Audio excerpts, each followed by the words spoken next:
इस नाश्ते को बनाने के लिए सबसे पहले मैंने 1 कप हरी मटर ली है। हरी मटर को हम मिक्सी के जार में डालेंगे। साथ ही में 4 लहसुन की कलियां डाल देंगे। 2 हरी मिर्च डालेंगे। हरी मिर्च को मैंने बीच में से कट कर लिया है। जार का ढक्कन लगाकर दरदरा पीस लेंगे। तो सभी को मैंने दरदरा पीस लिया है। अब इस पेस्ट को हम एक बाउल में निकाल लेंगे। पेस्ट को मैंने एक बाउल में निकाल लिया है। अब ये मैंने आधा कप फूल गोभी लिया है। फूल गोभी को मैंने कद्दूकस कर लिया है। फूल गोभी को भी हम बाउल में डाल देंगे। आधा चम्मच जीरा डालेंगे। स्वाद अनुसार नमक, आधा चम्मच लाल मिर्च पाउडर, बारीक कटा हुआ हरा धनिया पत्ती, आधा कप बेसन डालेंगे। बेसन हम बाइंडिंग के लिए यूज कर रहे हैं। आप चाहें तो सूजी का यूज कर सकते हैं या फिर चावल के आटे का भी यूज कर सकते हैं। अब सभी को हम मिक्स कर लेंगे। इसमें हम पानी का यूज बिल्कुल भी नहीं करेंगे क्योंकि हरी मटर और गोभी में मॉइस्चर होता है। अब इसे हम हाथों से अच्छे से मिक्स कर लेंगे। डो की तरह तैयार कर लेते हैं।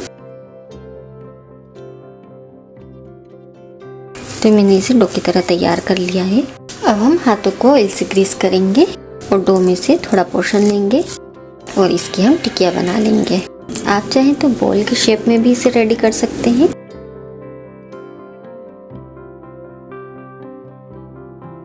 इसी तरह से सारी टिकियाएं बनाकर प्लेट में रख लेंगे। पैन में तेल डालकर मैंने गर्म होने के लिए रखा है। तो हमने जो टिकियाएं रेडी की है उन्हें हम फ्राई कर लेंगे। आप चाहें तो इन टिकियाओं को सेलो फ्राई भी कर सकते हैं।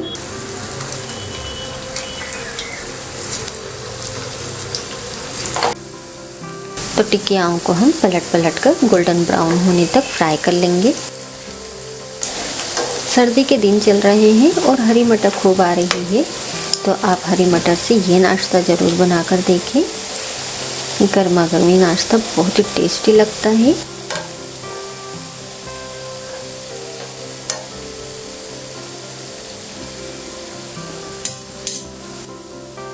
तो सारी टिकियाओं को मैंने पलट कर गोल्डन ब्राउन होने तक फ्राई कर लिया है।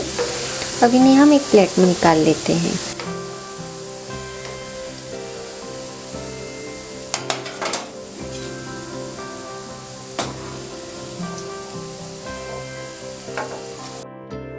तो हरी मटर से गर्मा गर्म नाश्ता बनकर तैयार है।